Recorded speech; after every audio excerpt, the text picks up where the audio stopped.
Hello everyone. तो आज हम लोग बायोलॉजी में बात करेंगे रिस्पिरेशंस के बारे में। ठीक है, हमने 2 लेक्चर इसमें कर लिए हैं। क्लास 10th के जो लेक्चर हमारे आते हैं फ्राइडे और सैटरडे को आते हैं। ठीक है, अब बास एजुकेशनल सोसाइटी पे और यूनिवर्सिटी ऑफ मेहंदी पे आपको केमिस्ट्री और बायोलॉजी मिलेगी और अब बास एजुकेशनल सोसाइटी पे आपको मैथ और फिजिक्स मिलेगी। तो लेक्चर शुरुआत करते हैं। तो सबसे पहले हम लोग जो बात करते हैं, जो न्यूट्रिशन जब हम लेंगे तो उसमें एनर्जी मिलती है। ठीक है, अब इस एनर्जी को कैसे ब्रेक डाउन करेंगे, क्या होगा, ये हम लोग समझेंगे इस लेक्चर में। सम ऑफ द जो ऑर्गेनिज्म है इनटेक करती है, कुछ ऑर्गेनिज्म ऑक्सीजन को इनटेक करती है to break down the glucose completed in the carbon dioxide and water. ठीक है, ऑक्सीजन ब्रेक डाउन हुआ और किसमें, कार्बन डाइऑक्साइड में। ठीक है, और कुछ कार्बन डाइऑक्साइड लेंगे, राइट। तो ये चीज आपको याद रखनी होगी, क्योंकि देखो ह्यूमन जो है कार्बन डाइऑक्साइड को इमिट करेगा, ऑन द अदर हैंड जो प्लांट है वो इनटेक करेंगे। ये बेसिक फंडा होता है। ठीक है, अब हम इसको थोड़ा सा और आगे चलते हैं। फर्स्ट स्टेप में क्या होता है, the break down of the glucose. Glucose है, ग्लूकोज क्या चीज है, कोई चीज न्यूट्रिएंट्स जब हम लेंगे तो वो ग्लूकोज होता है, उसमें एनर्जी जिसे बोलते हैं। 6 कार्बन मॉलिक्यूल्स होते हैं, जिसमें 3 कार्बन मॉलिक्यूल को हम क्या बोलते हैं, पायरुवेट बोलते हैं। अब इसमें क्या होता है, this process take place in the cytoplasm. ये प्रोसेस जो होता है साइटोप्लाज्म में होता है। साइटोप्लाज्म में क्या होता है, जेली लाइक सब्सटेंस होता है, उसमें ये प्रोसेस होता है। फर्दर पायरुवेट में भी कन्वर्टेड इनटू एथेनॉल और कार्बन डाइऑक्साइड। पायरुवेट जो होते हैं, कार्बन के मॉलिक्यूल जो होते हैं, किसमें कन्वर्ट हो जाते हैं, एथेनॉल में और कार्बन डाइऑक्साइड में। दिस प्रोसेस में take place in the yeast during fermentation. जब फर्मेंटेशन जो होता है तो एथेनॉल बनता है, कार्बन डाइऑक्साइड बनता है। ठीक है, तो ये बात आपको याद रखना है।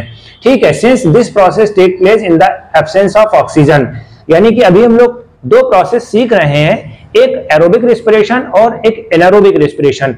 एनारोबिक रेस्पिरेशन क्या होता है, जिसमें ऑक्सीजन की प्रेजेंस, एरोबिक रेस्पिरेशन क्या होता है, जिसमें ऑक्सीजन की प्रेजेंस हो, और एनारोबिक रेस्पिरेशन वो होता है जिसमें ऑक्सीजन ना हो। ठीक है, कोई एक ऐसा रास्ता। ठीक है, इसको हम क्या बोलते हैं, एनारोबिक रेस्पिरेशन होता है। फिर जो ब्रेक डाउन होता है पायरुवेट यूजिंग ऑक्सीजन, ऑक्सीजन का यूज करके क्या करता है, take place in the mitochondria. अब इसमें माइटोकॉन्ड्रिया का नाम आया है। ठीक है,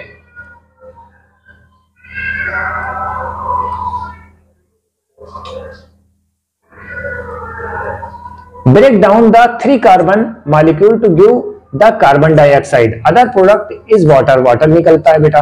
अब इसमें क्या होता है, in the presence of oxygen is called aerobic respiration. ठीक है, तो ये जो हमने डिफिनीशन पता कर ली है कि एक एरोबिक रेस्पिरेशन होती है और एनारोबिक रेस्पिरेशन होती है, राइट। दूसरा है रिलीज एनर्जी।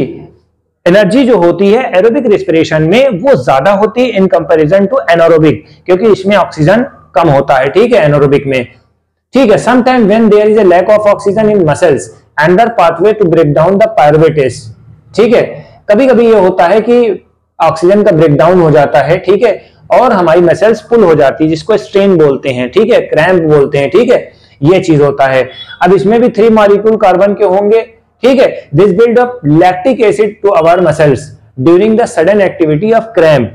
जैसे इंसान भाग रहा है, ठीक है, क्रैम्प आ गया, क्रैम्प में क्या होता है कि लैक्टिक एसिड बन जाएगा। ठीक है, लैक्टिक एसिड बन जाएगा। इसी वजह से आपने देखा होगा कि जो स्पोर्ट पर्सन, जैसे मान ली क्रिकेट आप लोग देखते हो, तो उसमें देखा होगा कि दौड़ते हुए प्लेयर को कुछ क्रैम्प आ जाता है तो क्या करते हैं, वो स्प्रे करते हैं। स्प्रे का मतलब क्या होता है, स्प्रे करके थोड़ा से वो मालिश करते हैं। ये मालिश क्यों करते हैं, क्योंकि उसमें फ्लो ऑफ ऑक्सीजन हो सके। ठीक है, इसी को हम क्या बोलते हैं, एनारोबिक रेस्पिरेशन, क्योंकि वो वहां पर एब्सेंस हो गया है ऑक्सीजन का। ठीक, ये बहुत इंपॉर्टेंट पॉइंट है।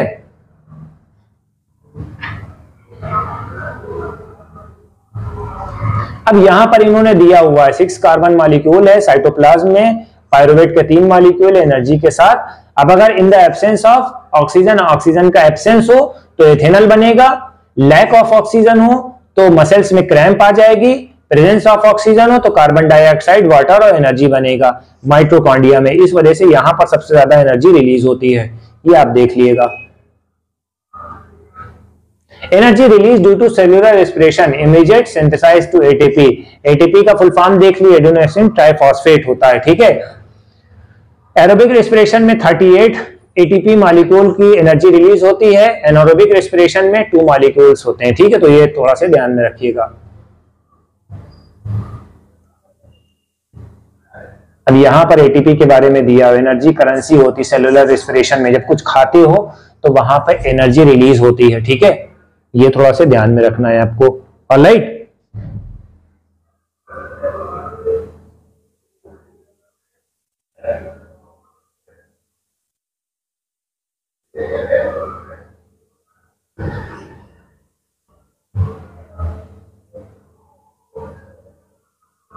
तो एटीपी क्या होता है इसके बारे में हम बात करते हैं।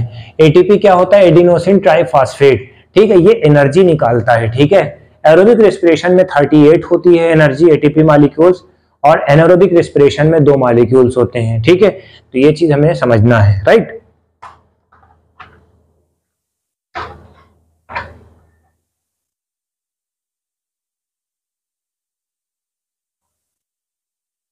एरोबिक रेस्पिरेशन जो होती है डिपेंड करती है ऑक्सीजन पे।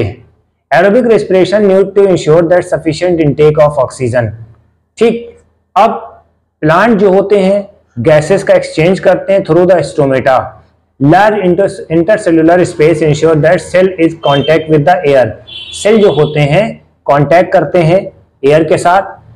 Carbon dioxide and oxygen are exchange by the diffusion of air, ठीक है। कार्बन डाइऑक्साइड जो होता ही है वो इनटेक करेगा और ऑक्सीजन को रिलीज करेगा, क्या? पेड़, ठीक है। तो ये थोड़ा सा ध्यान में रखना है,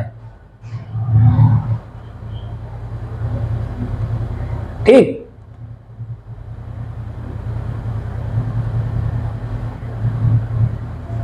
डिफ्यूजन क्या होता है? इसमें उन्होंने बताया है कि डिफ्यूजन का मतलब है नहीं कि मिक्सिंग ऑफ गैसेस, ठीक है, higher concentration to lower concentration, ये होता है डिफ्यूजन। आप जानते ही, ये छोटा सा पॉइंट है। नाइट में क्या होता है? There is a no photosynthesis, ठीक है। फोटोसिंथेसिस नाइट में नहीं होती है। कार्बन डाइऑक्साइड जो होता है एलिमिनेट हो जाता है। Elimination is the major exchange activity going on.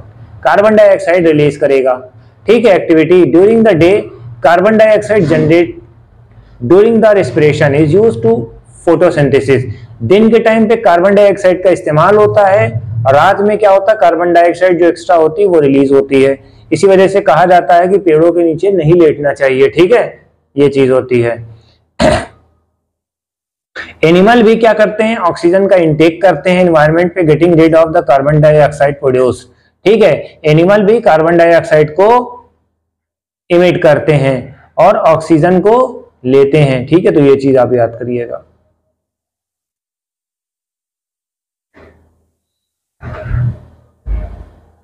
अब इक्वेटिक में क्या होता है? इक्वेटिक में जो होते हैं फिशेस होती हैं। फिशेस में क्या होता है? फिश में गिल होते हैं, ठीक है। ऑक्सीजन क्या करती है उसमें? देखिए पानी में थोड़ा बहुत ऑक्सीजन रहता है और ये जो है इंटेक करती है, तो यहाँ पर जो है एक्सचेंज होता है, ठीक है। तो ये चीज आपको थोड़ा सा ध्यान रखनी होगी, right.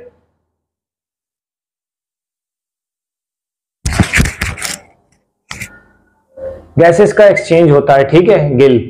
Terrestrial animal oxygen in the atmosphere respiration oxygen is absorb by the different organ by different animal. अब ऑक्सीजन जो होता है डिफरेंट ऑर्गेनिज्म जो होते हैं अपने अपने डिफरेंट बॉडी पार्ट से एक्सेप्ट करते हैं, right. Since the exchange of oxygen and carbon dioxide the place of the surface very fine and delicate, ठीक है। कभी कभी ये देखा होगा कि मेंढक है, मेंढक जो है लंग से भी सांस लेता है, उसकी मॉइस्चर स्किन होती है, उसकी वजह से वो भी सांस लेता है। तो ये पॉइंट भी आप थोड़ा सा ध्यान रखिएगा। अब यहां से ह्यूमन बीइंग्स के बारे में शुरू हो गया है, ठीक है। ह्यूमन बीइंग्स में क्या होता है? जो इंटेक किया जाता है वो नॉस्ट्रिल से होता है, ठीक है। ये नॉस्ट्रिल है, नॉस्ट्रिल से जाएगी, मुंह से भी हवा ले लेते हैं, ये नाक से, क्योंकि भाई मुंह बंद करें।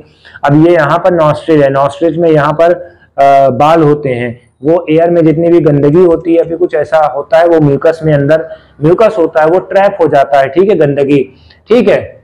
Passage also line with the which mucus help to process with their air process through the throat into lungs. Lungs होता है, लंग्स में कार्टिलेज होता है, ये जो कार्टिलेज होता है कुर्री जिसे बोलते हैं, ठीक है। थ्रोट में होता है, this ensure the air passage does not collapse, ठीक है। अगर कार्टिलेज की जगह कोई मास्कुलर चीज होती तो 2 मिनट में दम घुट जाता, आदमी ऊपर चला जाता।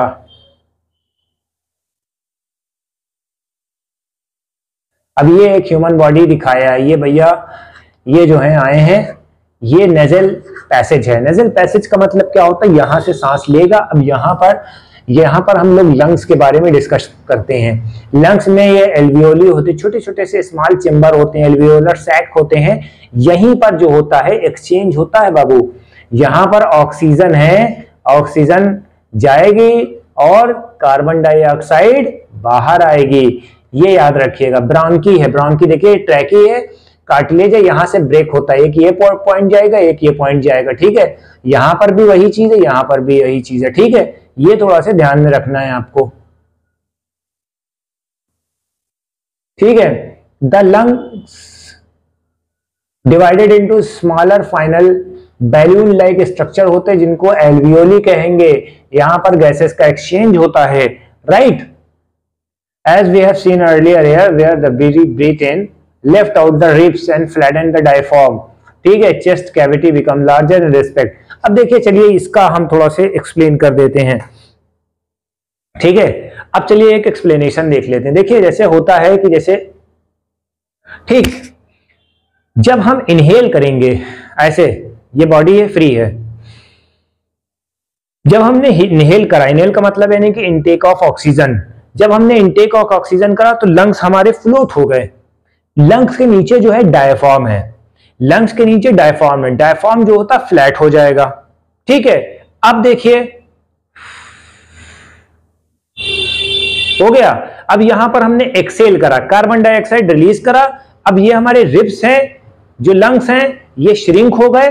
अब ये डायफ्राम है, फूल जाएगा। दोनों इनवर्स रिलेशनशिप होता है, ऐसे याद रखना, ठीक है। इनवर्स रिलेशनशिप होता है,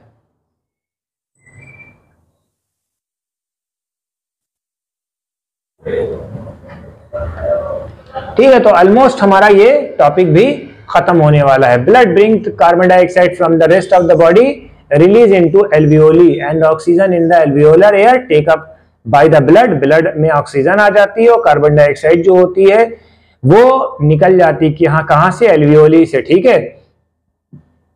ठीक है, ये सिस्टम ऐसे चलता रहता है, ठीक है। बस यहां तक हमने पढ़ाना था, ये आपका हो गया है, ठीक। बाकी जो नेक्स्ट सेगमेंट है वो नेक्स्ट टॉपिक में कवर करा जाएगा, ठीक है। ये 2 क्वेश्चन आप लगा लिएगा, इसको हम नेक्स्ट सेगमेंट में कवर कराएंगे। Thank you.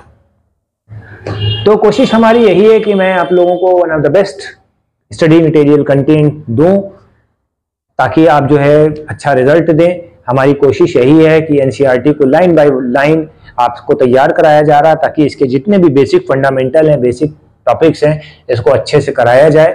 Thank you.